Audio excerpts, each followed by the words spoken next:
Aliens brought their apex predator to scare Earth, but it hid behind the human marine's legs.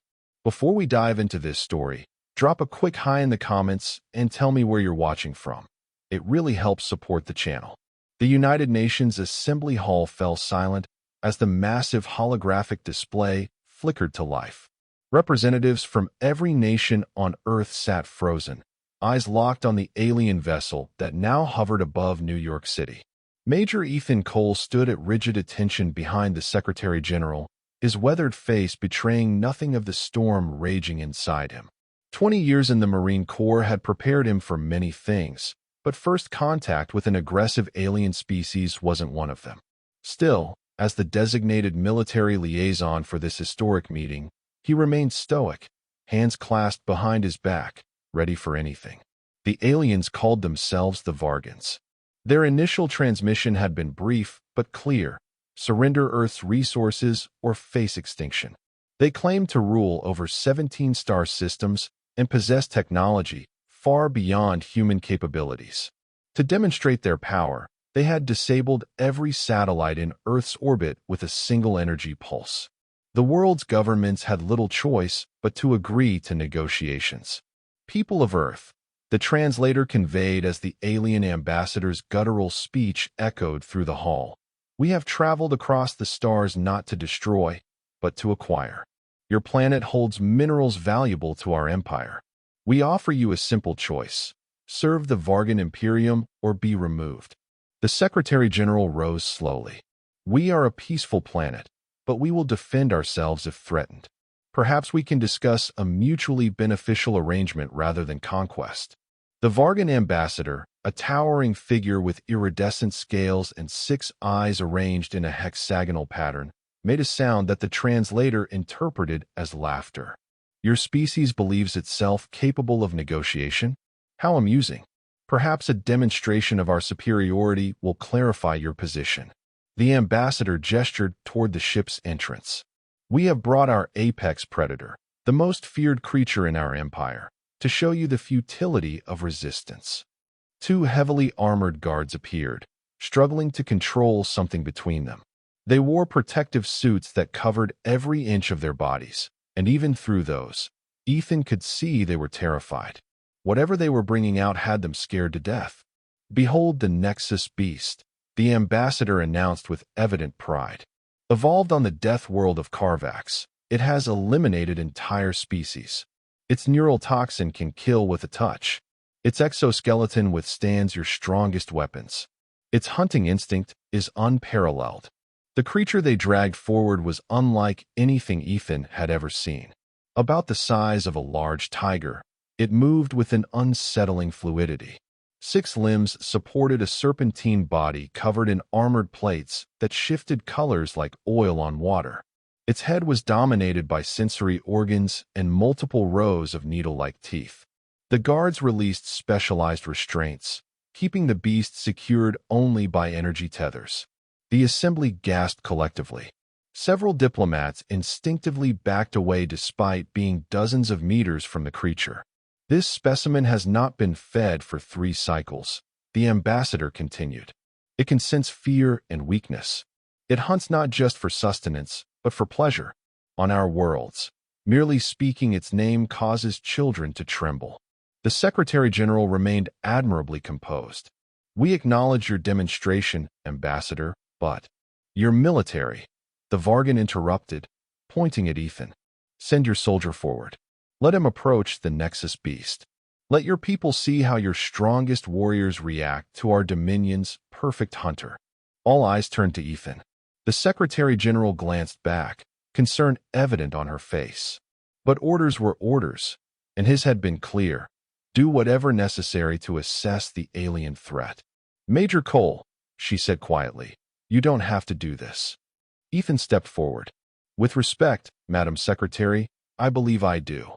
Heart hammering against his ribs, Ethan walked toward the center of the chamber where the alien beast was restrained.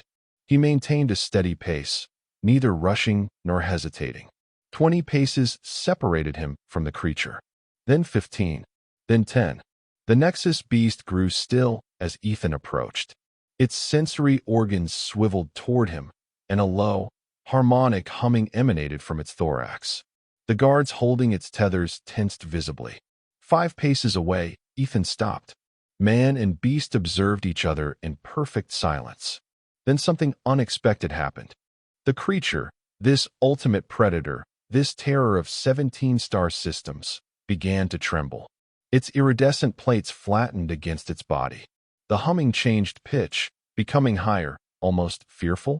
In a movement so swift it left the alien guards momentarily stunned, the Nexus beast lunged forward, not at Ethan, but behind him. It circled around his legs and crouched low, positioning itself so that the human marine stood between it and the Vargan guards. It was hiding. The most feared creature in the Vargan Imperium was hiding behind a human's legs. The assembly hall erupted in confused murmurs.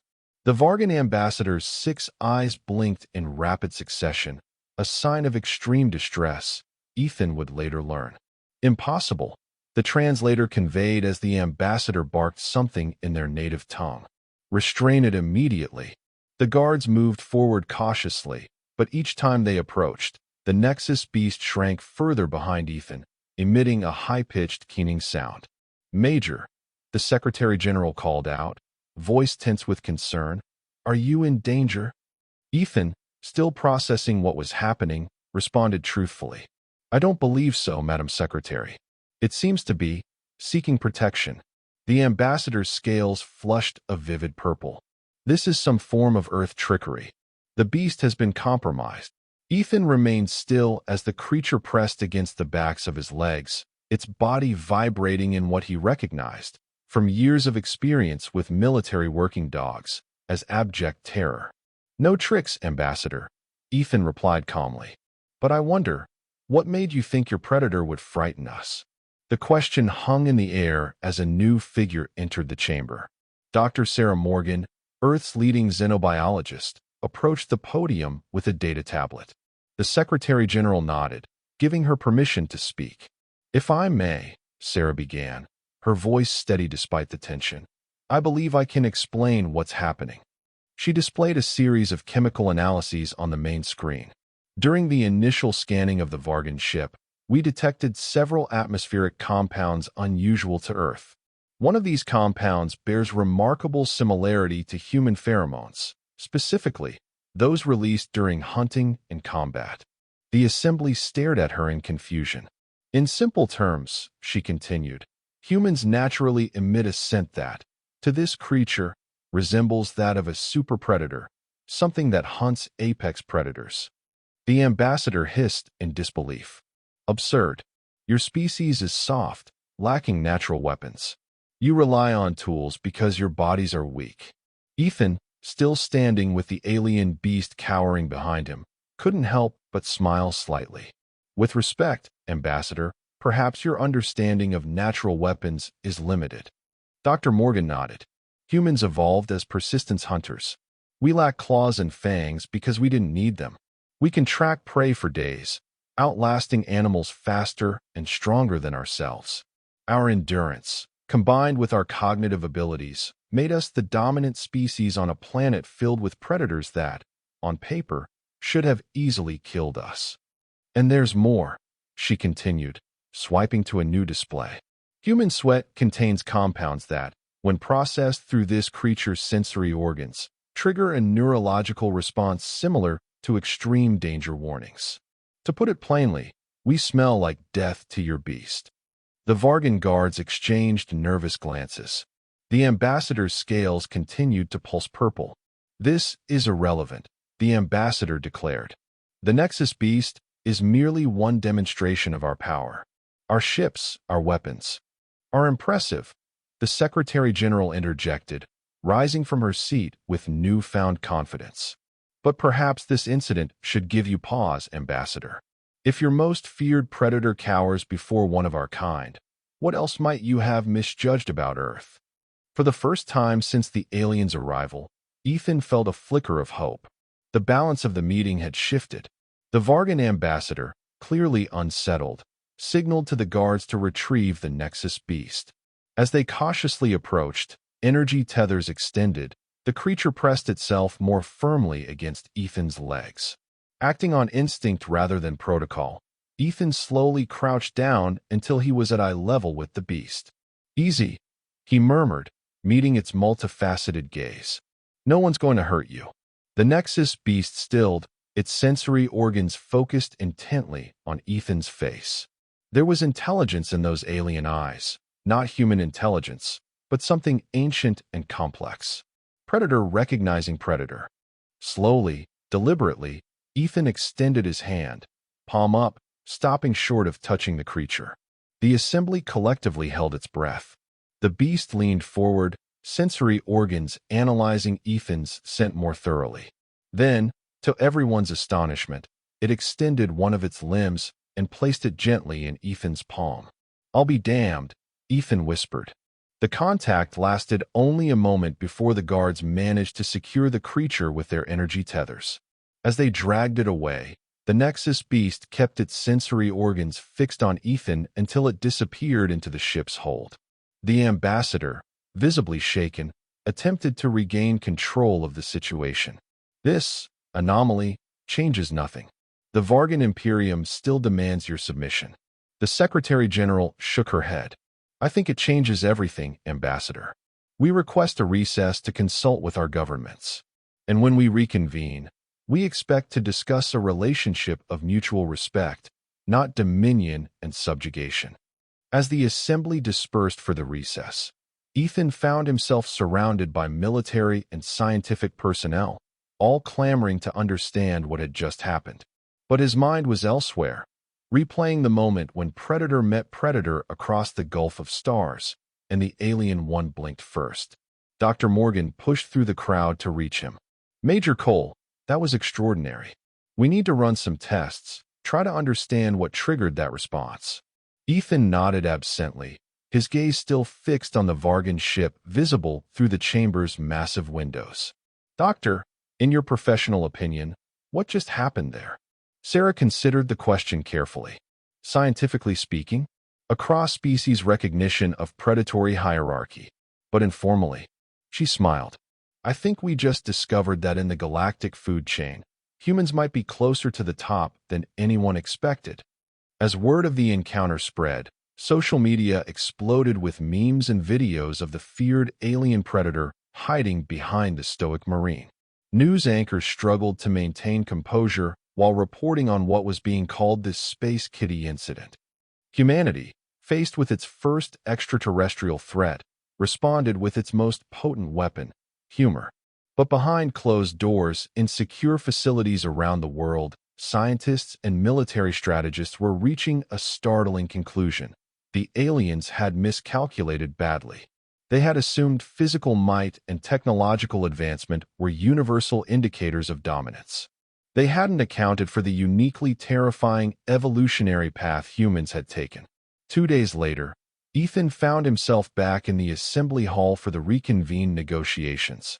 The Vargan delegation had been notably subdued since the incident. Their demands had softened considerably, and there were rumors of disagreement among their leadership. As Ethan took his position behind the Secretary General, a junior aide slipped him a note. It contained a single line. "Vargan ship scans show they're preparing for emergency departure." Ethan passed the note forward. The Secretary General read it without changing expression, then rose to address the assembly. "Ambassador," she began, "before we continue these discussions, I believe it's important to share some information about our species that may not be evident from our appearance." The large screens around the hall displayed images from Earth's natural history. A human tribesman outlasting a gazelle in the African savanna, ancient cave paintings depicting successful hunts, Olympic marathon runners crossing the finish line. "Humans," she continued, "are the only species on our planet that hunts through persistence. We cannot outrun the fastest animals, but we can run longer than any of them. In our early development, we would chase prey until it collapsed from exhaustion, a process that could take days." More images appeared, human settlements spreading across continents, cities rising from wilderness, space missions venturing beyond our planet. Our persistence extends beyond physical hunting. When we set our minds to a goal, we pursue it relentlessly. We crossed oceans not knowing what was on the other side. We climbed mountains simply because they were there. We went to space because we looked up and wondered what was beyond our reach. The ambassador shifted uncomfortably but remained silent. And when threatened, the Secretary General's voice hardened slightly. That same persistence becomes our defense. Earth has never been united under a single banner, Ambassador. Our history is filled with conflict, human against human, honing our strategic thinking, our weapons, and our resolve. The screens now showed military formations throughout history, from ancient Roman legions to modern special forces. Your apex predator recognized something that perhaps you have not. Humans are dangerous not despite our physical limitations, but because of them. We compensated for our weaknesses by developing our minds, our tools, and our relentless will to survive. The ambassador finally spoke. Are you threatening the Vargan Imperium, Secretary General? Because if so, not at all, Ambassador, she replied smoothly. I'm proposing an alternative to your original demand. Instead of submission, I offer partnership. Earth can provide the resources you seek through fair trade agreements. We can share knowledge that might benefit both our civilizations. But we cannot and will not be subjugated. The ambassador conferred briefly with his delegation. When he turned back, his scales had shifted to a more neutral hue. The Imperium is willing to consider alternative arrangements, he conceded. Perhaps we have been hasty in our assessment of your species. As the negotiations progressed toward a more equitable arrangement, Ethan maintained his post, outwardly the perfect image of military discipline. But inwardly, he couldn't help but smile at the irony. The aliens had traveled across the stars to intimidate humanity with their ultimate predator, only to discover that in the eyes of that very creature, humans were something to fear. Later that evening, as Ethan prepared to deliver his report to Joint Chiefs, he received an unexpected visitor. Dr. Morgan appeared at his temporary office in the UN building, looking both excited and troubled. Major, she said without preamble, I've been analyzing the data from our scans of the Nexus beast, and I've found something you need to see. She placed her tablet on his desk, displaying complex biological readings. The creature's neurological activity when it encountered you wasn't just fear, it was recognition. As if it somehow knew what humans are, despite never having encountered our species before. Ethan frowned. What are you suggesting, Doctor? I'm suggesting, Sarah said carefully, that somewhere in its evolutionary history, this creature encountered something like us. Something that hunted it. Something that, perhaps, still haunts its genetic memory. That's impossible, Ethan replied. Humans have never left our solar system. Sarah met his gaze steadily. As far as we know, the implication hung between them, opening a door to questions neither was prepared to fully contemplate. There's something else, Sarah added, swiping to a new screen. The Vargans have been conducting emergency meetings with their fleet. Our intelligence suggests they're sending warnings about Earth, specifically about humans, to their home world. Ethan studied the intercepts. They're afraid of us, he realized. Not just cautious, genuinely afraid. Wouldn't you be? Sarah asked. Their ultimate predator took one whiff of a human and decided you were the greater threat. That's got to be terrifying from their perspective. Ethan considered this new information as he gazed out the window at the night sky. Somewhere up there, the Vargan ships were preparing contingency plans, reassessing their understanding of this small blue planet they had so casually threatened. You know what's ironic? He finally said. They came here thinking they were the apex predators of the galaxy. Turns out, they might have just awakened the real ones. As dawn broke over New York City the next morning, the Vargan delegation arrived for the final round of negotiations with a noticeably different demeanor. The arrogance was gone, replaced by a wary respect that bordered on deference. The terms they now offered were almost generous. Fair payment for Earth's resources, technological exchange programs, and even defense pacts against mutual threats. The Secretary General, while maintaining a diplomatic poker face, accepted the terms with grace. What the Vargans didn't know, what Ethan had learned only hours earlier, was that Earth's governments had been working around the clock since first contact, uniting their military and scientific capabilities in ways previously thought impossible. Defensive systems were being deployed. New weapons platforms were under development. Humanity, faced with its first extraterrestrial threat, had done what it always did: adapt, prepare, and stand ready. The Vargan ships departed Earth's orbit 3 days later, leaving behind liaison officers and communication arrays. As Ethan watched them go from the observation deck of the newly established Extraterrestrial Affairs Division, he wondered if the aliens truly understood what their misstep had accomplished. They had come to conquer and instead had united humanity. They had intended to demonstrate their superiority and instead revealed their vulnerability. They had brought their apex predator to frighten Earth, only to discover that humans, persistent, adaptable, relentless humans, were perhaps the most frightening predators of all. 6 months after first contact, the world had changed irrevocably. Earth had entered the galactic stage not as a conquest, but as an emerging power that commanded an unexpected level of respect. The Vargan incident, as it came to be known, had become a cautionary tale spread among spacefaring civilizations. Major Ethan Cole, now colonel after a well-deserved promotion, stood at the viewport of Harmony Station, humanity's first orbital diplomatic outpost. Below him, Earth rotated serenely, while above, vessels from 3 different alien civilizations docked at the newly constructed berths. "Still hard to believe," said a familiar voice behind him. Ethan turned to find Dr. Sarah Morgan approaching, her lab coat exchanged for the formal attire of Earth's Xenobiological Research Division. She had become something of a celebrity in the scientific community, her theories on human predatory markers revolutionizing how humanity understood its place in the cosmos. "Which part?" Ethan asked. "The aliens, the technology, or the fact that we're not at war?" Sarah leaned against the railing beside him. "All of it. 6 months ago, we thought we were alone in the universe. Now we're hosting a multi-species diplomatic conference." She shook her head in wonder. "And it all started because their big scary monster decided you were its new best friend." Ethan smiled at the memory, though it wasn't entirely accurate. The Nexus beast hadn't wanted friendship. It had recognized a greater threat and sought protection, a distinction that had profound implications for human-alien relations. "Any updates on our special guest?" he asked. Sarah nodded. "The Vargans finally agreed to let us study a Nexus beast, under strict containment protocols, of course. It arrives tomorrow with their diplomatic envoy. And they're really okay with that, letting us study their apex predator." "They didn't have much choice," Sarah replied.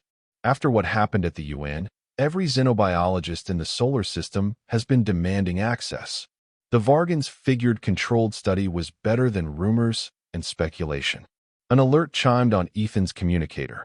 "Duty calls," he said, straightening his uniform. "The Vargan ambassador wants to discuss security arrangements for tomorrow's arrival. Apparently, they're still nervous about putting their precious beast in human hands." Sarah gave him a knowing look. "Can you blame them? Their scariest monster is scared of us." As Ethan made his way to the diplomatic section, he reflected on how fundamentally the Nexus Beast incident had altered Earth's trajectory. The Vargan Imperium, initially hostile, had become cautiously cooperative. Other species, hearing of the encounter, had approached Earth with diplomatic overtures rather than threats. And perhaps most significantly, humanity had united in ways previously thought impossible. Old conflicts seemed petty in the face of extraterrestrial contact. Resources once dedicated to fighting each other were redirected towards space exploration, defense systems, and understanding humanity's new place in the galactic community. The conference room was already occupied when Ethan arrived. Ambassador Cross, the Vargan representative who had replaced the original delegation, rose to greet him. Unlike his predecessor, Cross had cultivated a genuine respect for humans, a respect born not just of diplomatic necessity, but of a deep-seated recognition of humanity's potential danger.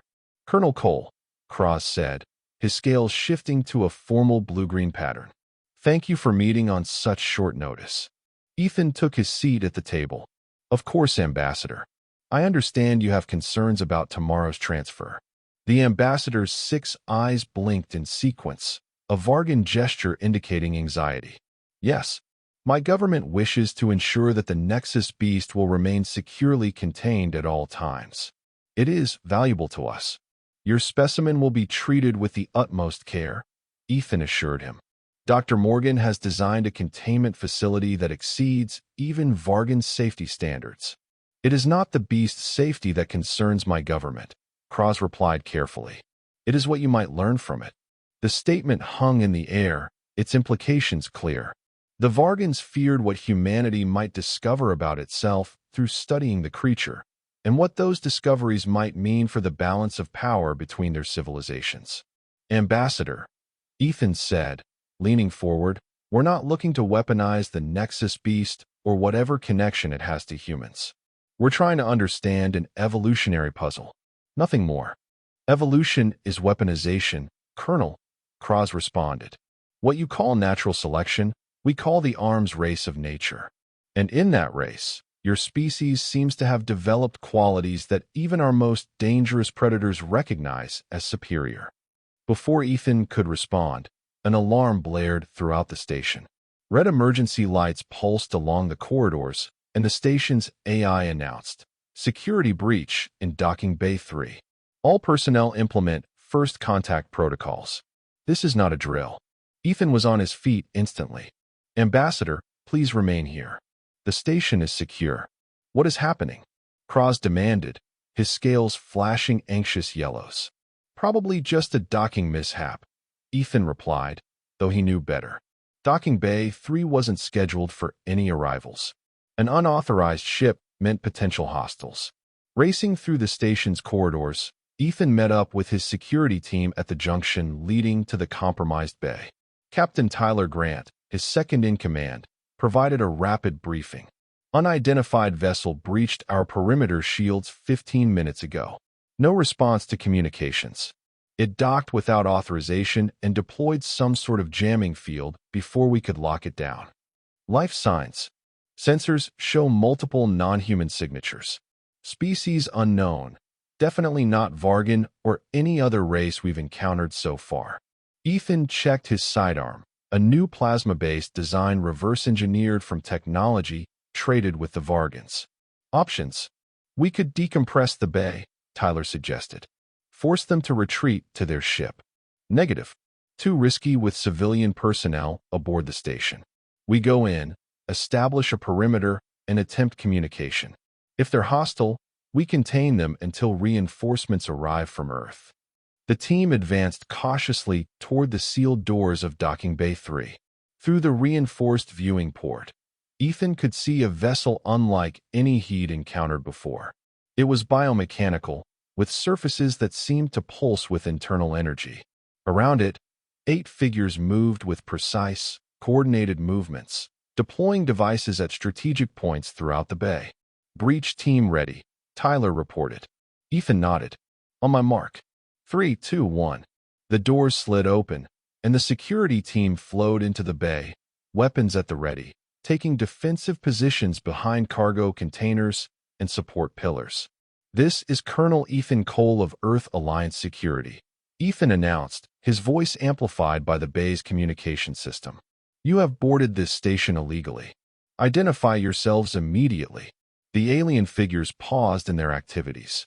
They were tall, slender beings with exoskeletons that seemed to incorporate technological components. Their limbs ended in manipulators that blurred the line between natural evolution and mechanical enhancement. The largest of them stepped forward. When it spoke, its voice came through the universal translator as strangely melodic, almost sorrowful. We are the Treasury. We come with warning and purpose. You have drawn attention that endangers you. Ethan maintained his defensive posture but signaled his team to hold fire. Explain your method of arrival. Why bypass proper diplomatic channels? Because some messages cannot be delivered openly, the Treasury replied. Some truths are dangerous to both speaker and listener. Before Ethan could respond, the station shuddered violently.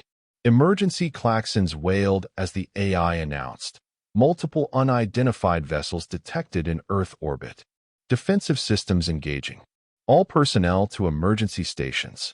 The Treasury leader made a gesture that the translator didn't capture. They have followed us here sooner than anticipated. We have failed in our mission of quiet warning. Who? Ethan demanded. Who followed you? The collectors. They harvest worlds with potential. They identify species of interest, study them, then collect genetic samples before sterilizing the planet. They are ancient, patient, and methodical. Tyler's communicator chirped. Colonel, we're getting reports of 27 massive ships entering the solar system. They're not responding to hails, and they're moving fast, straight toward Earth. The Treasury leader extended a limb toward Ethan.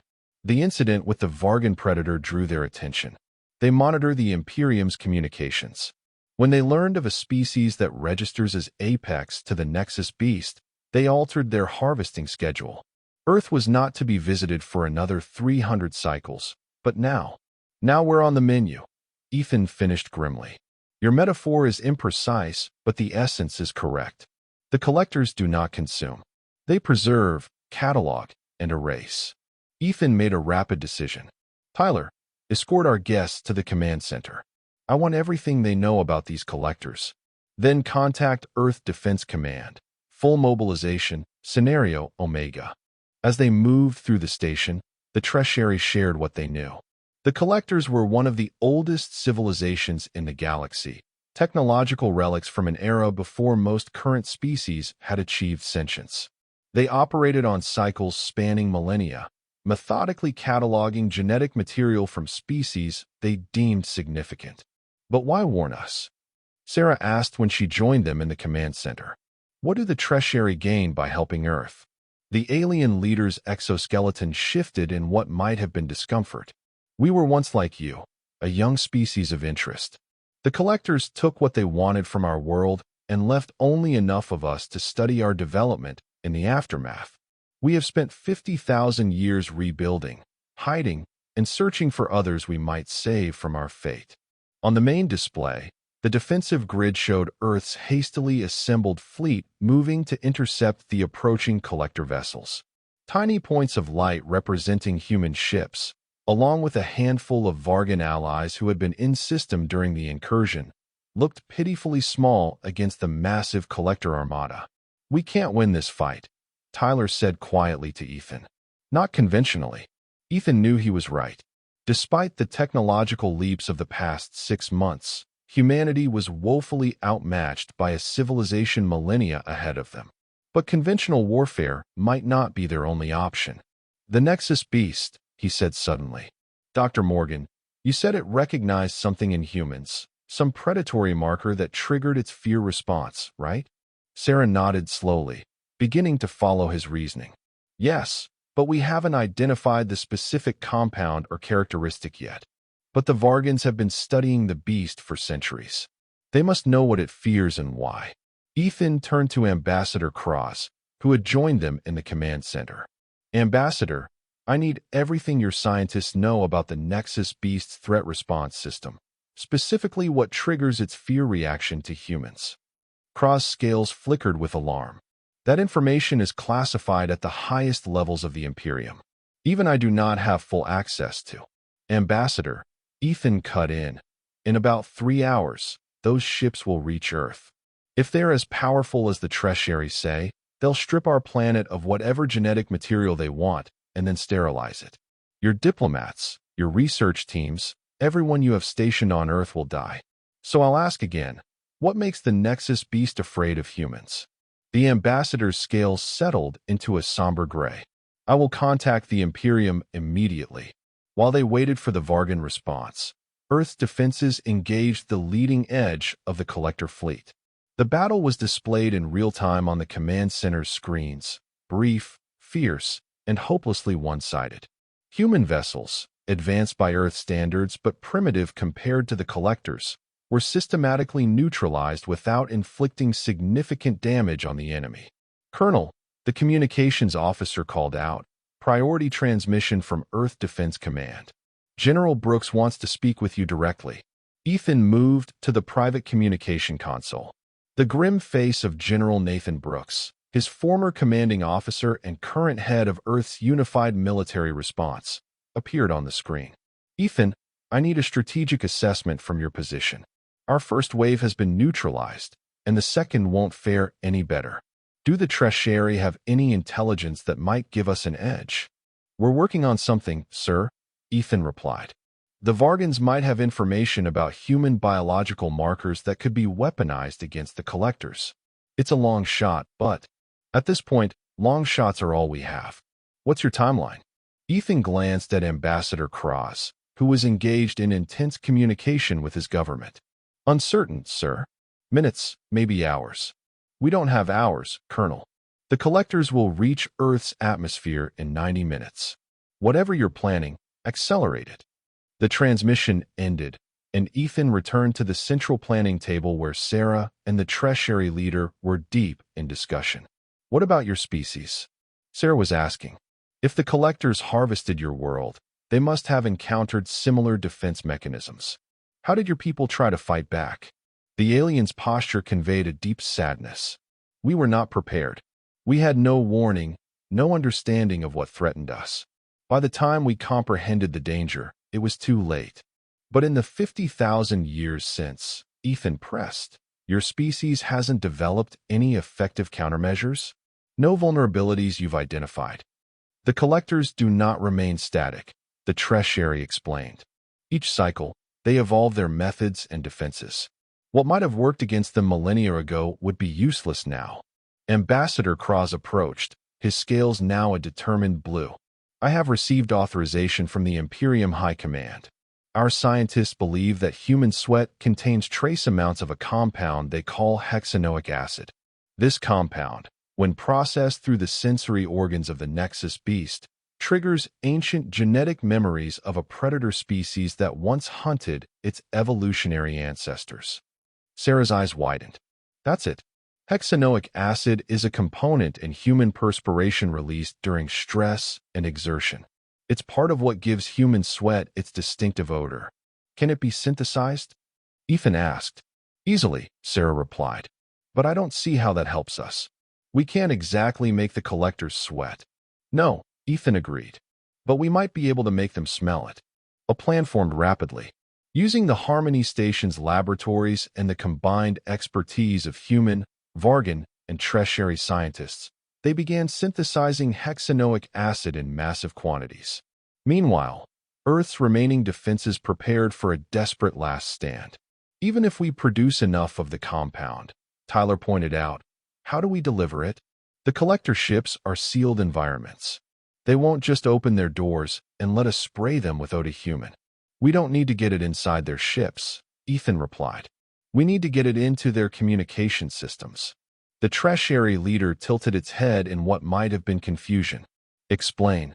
The Collectors must use some form of sensory input to evaluate species they're harvesting, Ethan reasoned. They're not just looking at our DNA. They're assessing our capabilities, our potential threat level. They must have extensive scanning systems analyzing everything about Earth right now. Sarah caught on immediately. And if we could contaminate those scans with hexanoic acid signatures? Exactly.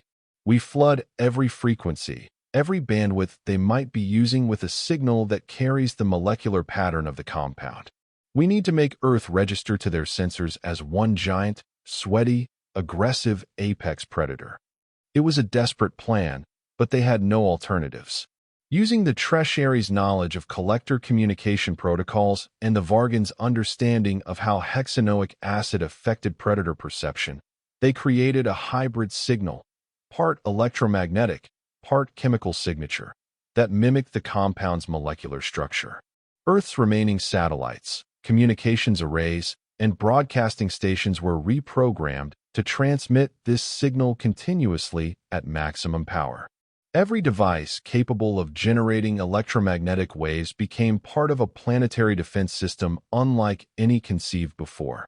As the Collector ships entered Earth's upper atmosphere, the signal went live. The effect wasn't immediately apparent. The massive alien vessels continued their descent, their strange geometric forms darkening skies around the globe. Harmony Station's sensors showed no change in their approach vectors or energy signatures. "It's not working," Tyler said, voicing what everyone feared. Then, almost imperceptibly, the leading collector ship altered course. The deviation was slight at first, then more pronounced. One by one, the other ships followed suit, their tight formation beginning to disperse. "They're breaking off," Sarah whispered, hardly daring to believe it. The Treasury leader moved closer to the display, its mechanical appendages clicking rapidly. "Unprecedented. They have never abandoned a harvest once begun." On the communications channel, General Brooks's voice crackled through. "Harmony Station, are you seeing this? The bogies are changing course. What the hell did you do up there?" "We made Earth smell dangerous, sir," Ethan replied, a smile spreading across his face despite the tension. "Just like the Nexus beast, these collectors have an instinctive response to predatory markers. We're not just registering as a technological threat, we're registering as a biological one." The collector fleet continued to withdraw, accelerating away from Earth at increasing speed. Within hours, they had moved beyond the orbit of Mars, their trajectory clearly taking them out of the solar system. "They're running," Tyler said incredulously. "They're actually running away from us." The Treasury leader made a gesture that the translator interpreted as deep respect. "You have done what no species has achieved in recorded history. You have turned the collectors from their purpose." But Ethan wasn't celebrating yet. "Will they come back? Once they realize it was a trick?" "Perhaps," the alien acknowledged. "But not soon. The collectors do not act impulsively. They will study what happened here, analyze the risk, and deliberate for many cycles before attempting another approach." "Then we have time," Ethan said. "Time to prepare, to build better defenses, to make sure that next time, if there is a next time, the fear response won't be triggered by a trick, but by a genuine threat." In the weeks that followed, Earth's relationship with the galactic community transformed dramatically. The Vargan Imperium, impressed by humanity's ingenuity in the face of overwhelming odds, offered a formal alliance. The Treasury established an embassy on Earth, sharing their technological knowledge freely with their new allies. And most significantly, other species began to approach Earth with diplomatic overtures, civilizations that had been monitoring the situation from afar and had witnessed a primitive planet successfully repel the dreaded collectors. 3 months after the incident, Ethan found himself once again standing at the viewport of Harmony Station, watching shuttles from a dozen alien species coming and going in a peaceful, orderly procession. Sarah joined him, as had become their custom during shift changes. "The Nexus beast is being returned to the Vargans tomorrow," she informed him. "We've learned everything we can from it for now." "Did it ever get used to being around humans?" Ethan asked. Sarah smiled. "Not entirely. It still gets nervous when too many people are in the lab. But it's formed a particular attachment to you. The handlers say it asks for you in its own way." Ethan raised an eyebrow. "Should I be flattered that an alien superpredator has a crush on me? I think it's more that it recognizes you as the biggest, scariest predator around, and it's decided that staying on your good side is the smart move." Sarah's expression grew more serious. "Kind of like the rest of the galaxy is doing with humanity right now." Ethan considered this. Earth had gone from an isolated planet on the verge of conquest to a respected power in galactic politics in less than a year. All because an alien apex predator had hidden behind a human's legs. "You know what's funny?" he said finally. "The Vargans brought their monster to scare us, but they ended up scaring themselves, and half the galaxy, instead." "Careful," Sarah warned with a smile. "That kind of thinking is how empires begin." "Not this time," Ethan replied firmly. "We've seen enough of empires to know better. Earth will take its place in the galactic community as an equal, not a conqueror." As they watched the eternal dance of ships against the backdrop of stars, both knew that humanity's path forward would not be simple. There would be challenges, threats, and difficult decisions ahead. But for the first time since looking up at the night sky, humans did so not with fear of the unknown, but with the confidence of a species that had found its place in the cosmic order. And somewhere out in the vastness of space, The collectors continued their retreat, carrying with them a new understanding of the small blue planet they had so nearly harvested, and the unexpected predators who called it home. And that was the end of the story. If you listened all the way to here, don't forget to leave feedback about what you thought of the story in the comments, whether positive or negative. Your feedback helps us improve. Also, leave your like and subscribe to the channel for more stories like this one. And I'll leave here on the screen another video that I'm sure you'll like. Big hug, and see you in the next story.